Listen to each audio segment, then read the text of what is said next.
오늘 본문은 아달랴의 통치와 죽음 그리고 요아스의 왕위 등극에 대한 말씀입니다. 아달랴는 유다의 왕이요 또 그녀의 아들이었던 아하시야가 죽자 스스로 왕이 되고자 왕의 모든 자손을 멸절하였다라고 이야기합니다. 아달랴가 죽인 왕의 자손은 바로 그녀의 손자들이었습니다. 그녀는 마치 이세벨이 되살아난 것처럼 자신의 피부치까지도 살해하였던 것입니다. 이런 아달랴의 행위는 앞서 우리가 살펴보았던 북이스라엘의 예후가 아합의 집의 모든 사람을 멸한 것과 비교가 되어집니다. 예후 역시 아합 왕의 그 모든 자손들을 멸하였습니다. 그러나 예후는 하나님의 말씀을 따라 행하였다고 한다면 아달랴는 자신의 욕망을 위해, 더 정확히는 몰락했던 아합 왕가의 재건을 위해, 또 바알의 나라를 재건하고자 다윗의 왕가를 전멸시키고 왕이 되었던 것입니다. 사랑하는 성도 여러분, 똑같은 일을 하는데 그 일을 하는 의도가 무엇인가 하는 것입니다. 하나님의 말씀을 따라 그 일을 행하는 것인지 아니면 인간의 욕망을 따라 행하는 것인지 우리는 분별할 수 있어야 돼요. 만약 우리가 무엇인가를 하면서 나의 욕망을 따라 행하고 있다고 한다면 우리가 뒤에서 살펴보겠지만 그 일은 결국 몰락할 수밖에 없어요. 그러나 하나님의 뜻과 그리고 그 하나님의 말씀을 따라 행하는 것이라면 하나님께서 세우시는 것입니다. 열왕기 오늘 우리가 읽은 말씀에는 이 아달랴의 통치가 구체적으로 기록되어 있지 않습니다. 그러나 역대기에 보면 아달랴는 6년 동안 유다를 다스리면서 온갖 우상 숭배가 들끓는 절망적인 상태로 그 나라를 만들어 버렸습니다. 지도자가 누군가라고 하는 것은 정말 중요한 것 같습니다. 그 한 사람에 의해서 한 나라의 운명이 좌우되어집니다. 하나님 나라, 하나님 없는 왕권, 그 왕권은 결코 오래 갈 수 없습니다. 도리어 하나님의 심판을 받을 뿐입니다. 그녀는 6년 만에 왕자에서 쫓겨나 죽게 될 뿐만 아니라 남유다의 유일한 여왕이었지만 그러나 예수님의 족보에는 그 이름도 올리지 못하고 생략되었습니다.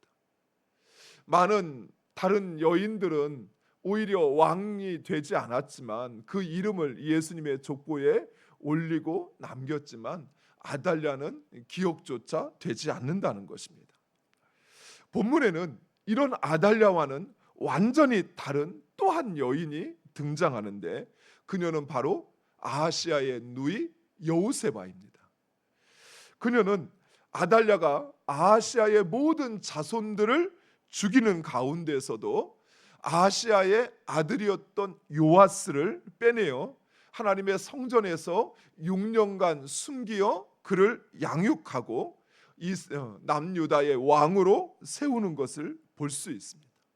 그런데 이러한 여호세바의 행위는 단순히 조카를 향한 사랑으로 말미암은 것은 아니었을 것입니다.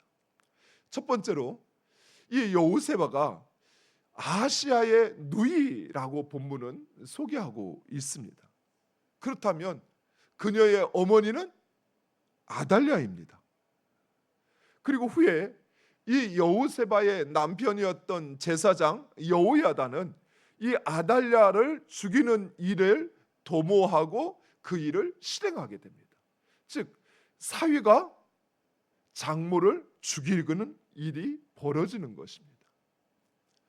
그래서 학자들은 여호세바가 아하시야의 누이였지만 이복 누이였다.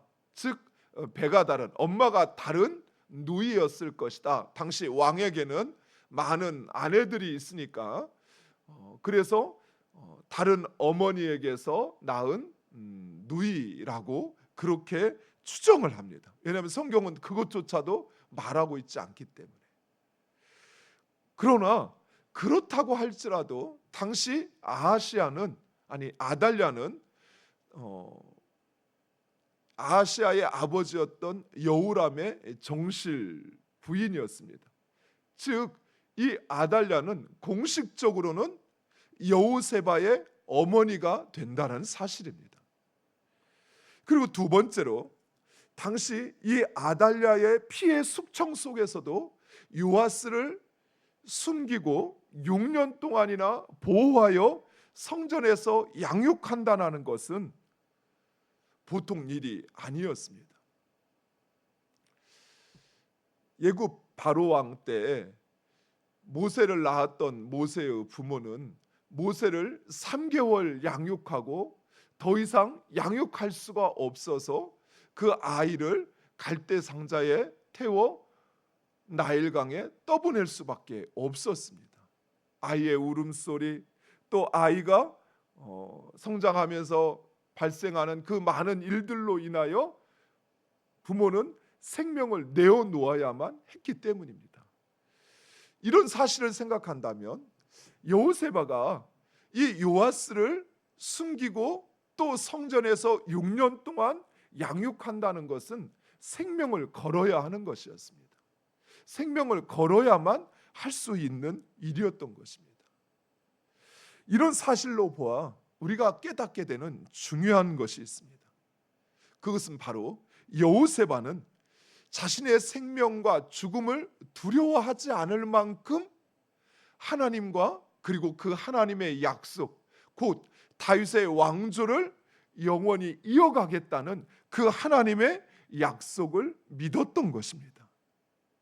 다윗의 언약에 대한 분명한 또 확실한 믿음이 여호세바에게는 있었다라는 것입니다. 여호세바가 이런 일을 감행할 수 있었던 것은 바로 하나님에 대한 믿음, 그것 없이는 결코 불가능한 일이었습니다. 그녀의 오라버니 아하시아 그리고 아달랴는 하나님 앞에 악을 행하고 우상을 숭배하였지만, 그러나 그녀는 하나님께서 다윗의 자손을 통해 이스라엘의 왕위를 이어가게 하시겠다는 하나님의 말씀을 믿고 확신했던 것입니다. 사랑하는 성도 여러분, 우리의 삶이, 우리의 상황이 어떠냐라고 하는 것을 우리가 불순종하는 것에 대한 우리의 변명거리, 우리의 정당화시키는 그것이 될 수 있어요. 그러나 진정한 믿음을 가지고 있다면 남들이 어떻게 하느냐, 우리의 상황이 어떠하느냐라고 하는 것은 그리 중요하지 않습니다. 그보다 더 중요한 것은 내가 진정 그 하나님과 하나님의 말씀을 믿고 순종하느냐 하는 것이, 내가 하나님에 대한 믿음을 가지고 살아가느냐, 하나님의 말씀이 내 삶의 기준이 되어서 그것을 가지고 살아가느냐라고 하는 것이, 내 모든 주변 사람들이 악을 행하고 불의를 행하고 하나님 앞에 멀어지는 한이 있더라도 오히려 그것을 지킬 수 있는 것입니다. 물론 이 모든 일의 배후에는 다윗의 왕조를 보호하시기 위한 하나님의 주권적인 섭리가 있었습니다. 여호세바가 이 모든 일을 할 수 있었던 것은 단순히 그녀가 담대했기에, 용기 있었기에가 아니라 하나님께서 때로는 아달랴의 눈과 귀를 가리시고, 그리고 하나님께서 그 요아스를 통하여 다윗의 왕위를 이어가시기 위하여 하나님이 간섭하시고 섭리하셨던 것입니다. 그러나 여호세바는 그 하나님을 믿었습니다. 그리고 하나님의 언약, 곧 하나님의 말씀을 믿었습니다. 그리고 그 담대함으로 요아스를 구원할 수 있었던 것입니다. 사랑하는 성도 여러분, 우리 역시 마찬가지입니다. 우리는 매 순간 하나님을 찾고 하나님을 믿는다고 고백합니다. 그런데 정작 내 삶에서 중요한 것을 결정하는 순간에는, 내 삶에서 중요한 선택을 하는 순간에는 하나님과 그 하나님의 말씀과 상관없이 내 감정이나 내 욕망을 따라 행할 때가 너무나도 많습니다. 상황에 따라서 내가 그저 그 상황에서 나의 유불리를 따져 선택하거나 또는 세상적인 기준을 가지고 내 선택을 한다면 그 결과는 오롯이 내가 책임져야 돼요. 그러나 그 선택의 상황 속에서 하나님 그리고 그 말씀에 대한 믿음을 가지고 선택한다면 그 결과는 하나님께서 책임지시는 것입니다. 그 결과는 하나님께서 행하시는 거예요. 여호세바는 바로 그 하나님의 말씀을 믿고 요아스를 살리기로 선택하고 그리고 그를 6년 동안 성전에서 양육했던 것입니다. 여러분은 얼마나 두려웠을까요? 매 순간 얼마나 긴장과 불안 속에 살아갈 수밖에 없었을까요? 행여 누구라도 이 사실을 알고 아달랴에게 이 사실을 고한다면 요아스뿐만 아니라 자신과 자신의 가정이 다 망할 수 있는, 죽을 수 있는 그런 위기 속에 있었습니다. 하지만 아달랴는 그 모든 위협과 죽음의 위협보다 하나님 그리고 하나님의 말씀을 믿었던 것입니다.